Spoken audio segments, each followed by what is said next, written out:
Montana Territory, 1884. Snow drifted across the empty platform of Pinehurst Station as Thomas Callaway stamped his boots against the cold.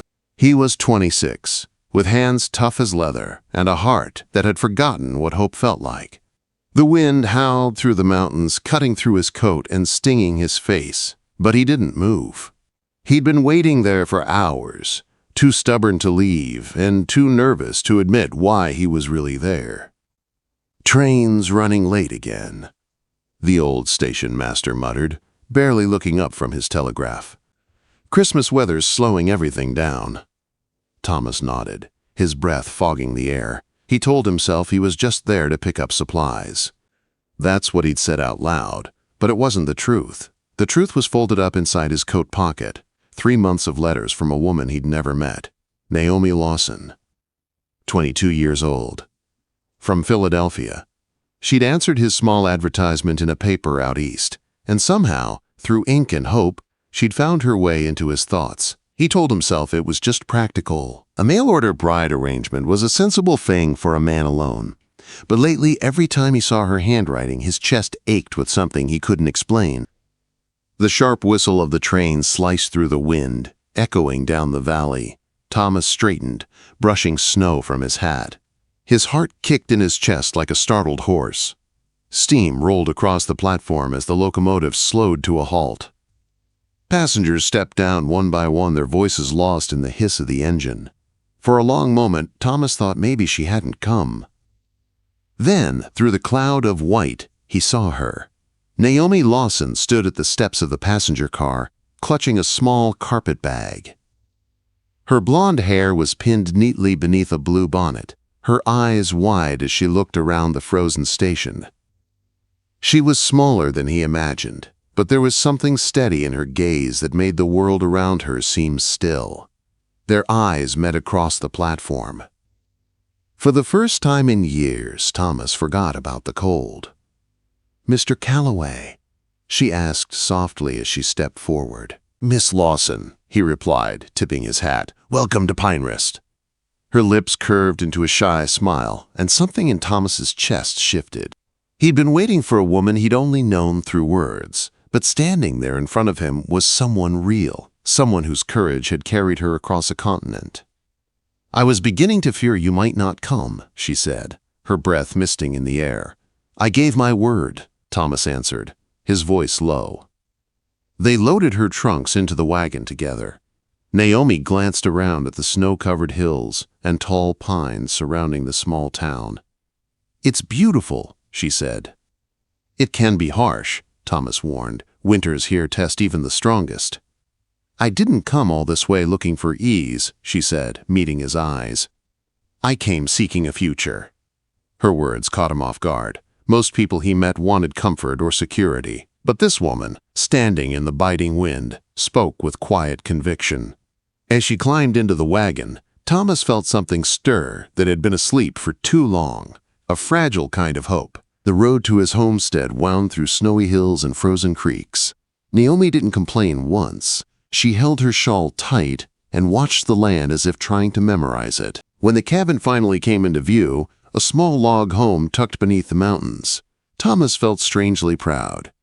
"This is yours?" she asked. "Ours?" he said without thinking, then quickly added, "That is, if you decide to stay. The agreement gives you 3 months to be sure." Naomi smiled faintly. "Then I'll use that time wisely, Mr. Callaway." Inside, the cabin was warm, the fire burning bright in the hearth. Naomi removed her bonnet, her pale hair catching the firelight like spun gold. She looked around at the simple furniture, the books on the shelf, and the braided rug before the fire. "You have books," she said with genuine delight. "My mother was a teacher before coming west," Thomas said. Naomi traced her fingers along the spines. "So was mine," she whispered, "before the fever took her." The shared sorrow between them hung heavy but gentle, like falling snow. Thomas busied himself fixing supper, wanting to make her feel welcome. When they sat down to eat, the silence was easy, not awkward. Afterward, he handed her a small package wrapped in brown paper. "A Christmas welcome," he said. though it's still 2 weeks away. Naomi unwrapped it carefully, a silver brooch shaped like a flower. Her eyes softened. "It's beautiful. It's not much," Thomas said, embarrassed. "It's perfect," she said, pinning it to her collar. Then she reached into her bag and handed him a small gift of her own, a knitted scarf, deep blue and soft to the touch. "I made it on the journey," she said. "You wrote in your letters that you had a good coat but never mentioned a scarf." Thomas stared at the scarf, his throat tightening. No one had made him anything since his mother. "Thank you," he said quietly. That night, they retired to separate rooms, the fire crackling between them. Thomas lay awake, listening to the faint sound of Naomi moving about, her presence filling the quiet space that had once been only his. For years, he'd told himself he needed no one, but now, lying there in the dark, Thomas wondered if the emptiness he'd called peace had just been loneliness all along. Outside, snow fell steadily, blanketing the mountains in silence. Inside, for the first time in 7 years, Thomas Callaway's cabin felt like a home. He didn't know what the next days would bring, but one thought stayed with him as he drifted towards sleep, the feeling that his Christmas wish had already begun to come true. The next morning, soft light filtered through the frosted cabin windows. Thomas woke to the smell of coffee and something frying. For a moment, he thought he was dreaming. Then he saw Naomi at the stove, her hair loosely pinned and a soft hum on her lips. "I hope you don't mind," she said when he appeared in the doorway. "I wanted to make myself useful." "Not at all," Thomas replied, trying not to stare. "It's been a long time since someone cooked in this kitchen besides me." Over the next few days, a rhythm began to form between them. Thomas worked outside tending to the cattle and chopping wood, while Naomi learned her way around the cabin. She cleaned, mended, and cooked, turning the small space into something that almost felt warm and lived in. When he came back from the fields, he'd find her reading by the fire or writing in a small notebook, her face peaceful in the glow. Thomas tried to keep his distance. She was there under an agreement, not love, and he reminded himself of that often. But every evening, as they shared supper and stories, the walls he had built around his heart began to crumble bit by bit. Naomi asked about his parents, his work, his dreams. She listened in a way few people ever had. And when she spoke of her life back east, long hours in the sewing factory, gray buildings, air filled with dust and lint, Thomas realized how far she'd come and how much she had risked. "I didn't come here for comfort," she said one night by the fire. "I came here for something real, something I could help build." Thomas watched her, her eyes lit by the flames, and for the first time in years he felt seen. Then came the blizzard. It started with a hard wind that swept down from the mountains, rattling the windows and filling the air with a high, cold whine. By nightfall, snow was blowing sideways, thick enough to swallow the world beyond the porch. Thomas added more wood to the fire. "It's going to be bad," he warned. "Will the cattle be all right?" Naomi asked. "They've taken shelter in the ravine," he said. "The worst thing would be wolves. They get hungry during storms." Naomi's brow furrowed. "Shouldn't you check?" He shook his head. "Not in this. No man lasts long out there tonight." The storm raged for 3 long days.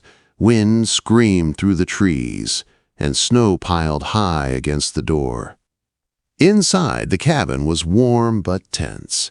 They played cards by lamplight, shared meals, and took turns keeping the fire alive.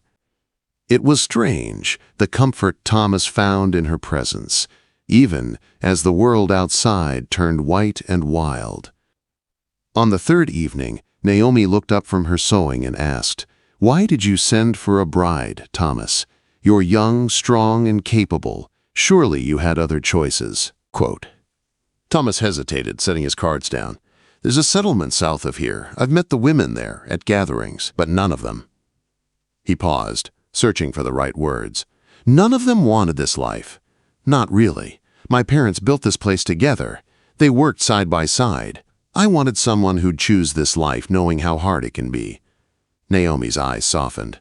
You give me too much credit. It wasn't only courage that brought me here. Desperation plays its part too. He shook his head. No, it takes courage to leave everything behind, to trust a stranger, to believe something better might be waiting. For a long moment, the only sound was the fire popping in the hearth. Naomi's gaze held his, steady and bright. Maybe, she said softly, but sometimes you have to risk everything just to feel alive again. When the storm finally broke, Thomas wasted no time saddling his horse. I'll check on the herd, he said, wrapping the scarf she had knitted around his neck. Stay inside and keep warm. Hours passed, and the day faded to gray. Snow drifts reached as high as the fences. When Thomas reached the ravine, his heart sank. An avalanche had trapped the cattle, and wolves had already found them. 3 lay dead. The rest were huddled together, terrified. He worked fast, digging through the snow to clear a path. But as daylight faded, he knew he wouldn't finish before dark, and that meant the wolves would return. The sound of hooves made him spin around, rifle raised. To his shock, it was Naomi. She rode through the snow, a second rifle balanced across her saddle. "What are you doing here?" he shouted. "You didn't come back." She called back, dismounting. "You need help if you're going to save them." "It's too dangerous," he said. "I'm not leaving you," she replied simply. "Now tell me what to do." Thomas handed her his spare rifle. "Can you shoot?" "My father taught me," she said, checking the gun with steady hands. "Though I've only hunted rabbits." "Then aim for the leaders," he said. The wolves appeared as the light faded. 7 gray shapes moving low and silent across the snow. Thomas fired first, dropping 1. Naomi fired next, steady and sure. The pack scattered, regrouped, and came again. The night filled with the sound of gunfire, snarls, and the heavy beat of their hearts. After what felt like hours, the wolves retreated into the trees. The air fell still, except for the rough breaths of their horses and the quiet crying of frightened cattle. Together, they guided the herd home through the dark, both too tired to speak. As they neared the cabin, Naomi's voice finally broke the silence. "I've never been so scared," she admitted. "You didn't show it," Thomas said, his voice filled with respect. "You saved them. You saved me." She smiled faintly. "No, Thomas, we saved them. You said once, some things aren't meant to be built alone. Maybe you were right." When they reached the cabin, Thomas helped her down from the horse. She swayed on her feet, exhausted. He caught her by the arm, steadying her. For a heartbeat, they stood close, their breath mingling in the cold night air. "Thank you," she whispered. "Thank you for coming after me," he said quietly. And in that simple exchange, something changed between them. The distance that had once been filled with careful words and polite formality melted away like snow in the sun. That night, as the wind settled and the stars returned, Thomas realized the truth he'd been fighting. Somewhere between the letters, the storm, and the danger, he'd fallen in love with Naomi Lawson. When Thomas woke the next morning, the world outside was quiet and still. The storm had left a thick blanket of snow across the valley, glittering under the pale winter sun. Inside, the cabin smelled of coffee and bread. Naomi was already up, sleeves rolled, humming softly as she stirred something on the stove. She looked up when he entered. "You slept late," she said with a small smile. "I suppose I earned it," he said, rubbing the back of his neck. "We both did." Her laughter was light and warm, a sound that settled deep in his chest. For a man who'd spent most of his life in silence, that sound was worth more than gold. In the days that followed, they fell back into routine, though something between them had changed. Naomi no longer called him Mr. Callaway. She said his name now, Thomas, and every time she did, he felt it like a promise. Christmas Eve arrived with clear skies and the faint scent of pine in the air. Thomas disappeared into the barn early that morning, and Naomi assumed he was tending the animals. But when he returned, his arms were full of pine branches and cedar boughs. "What on earth are you doing?" she asked, surprised. "My mother always decorated for Christmas," he said, arranging the greenery along the fireplace mantel. She said it reminded her that life still grows, even in the coldest months.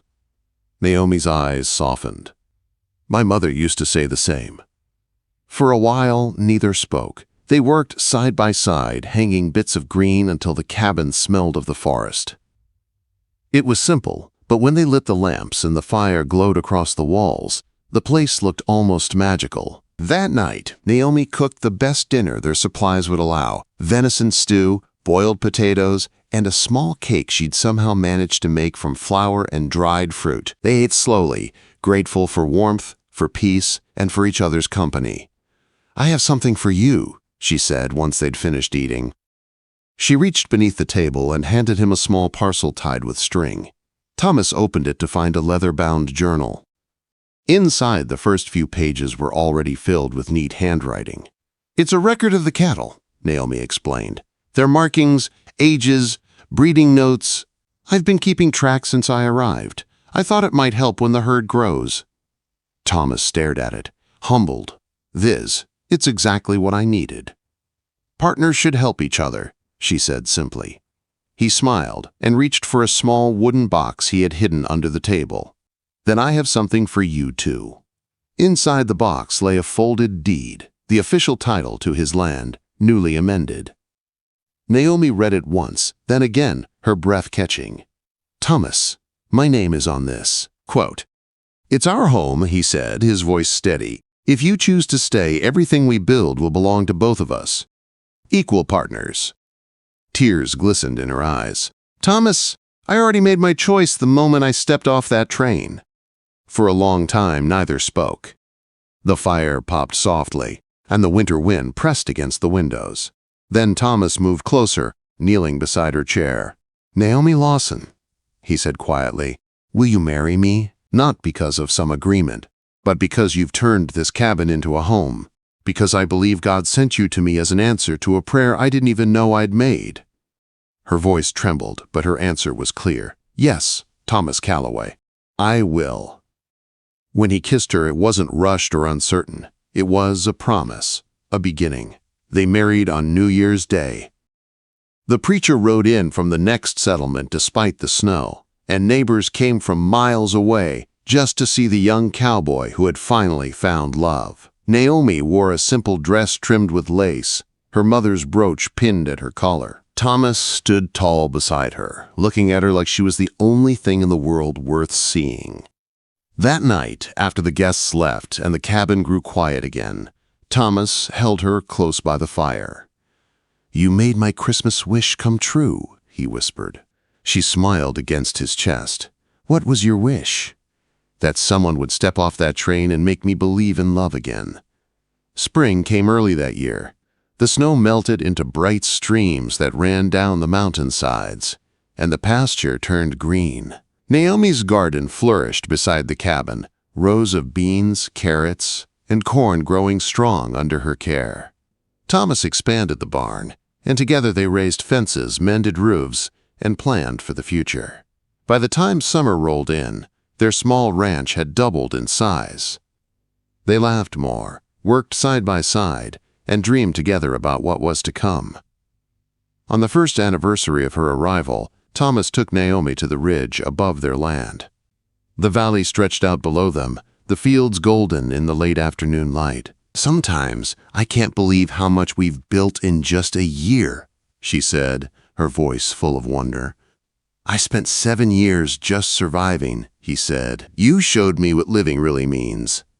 As the sun dipped behind the mountains, the land glowed in shades of gold and rose. Thomas turned to her and smiled. "You remember that train?" he asked. "How could I forget?" she laughed. "I thought it was bringing me a stranger," he said softly. "Turns out, it brought me home." Naomi reached for his hand, her fingers twining with his. The valley below them, once lonely and cold, now looked like a promise. Together they watched the last light fade from the sky, hearts full and steady. That Christmas, 1 year later, laughter and warmth filled the cabin again, this time joined by the cries of a newborn baby wrapped in Naomi's arms. Thomas looked at his wife and their child, and felt that old wish echo through his chest. He had prayed for a partner. Instead, God had given him a family, And every year after, when the morning train rolled through Pinehurst, Thomas would stop his work and watch the steam rise into the clear winter air, remembering the moment everything changed, when a cowboy's Christmas wish truly came true.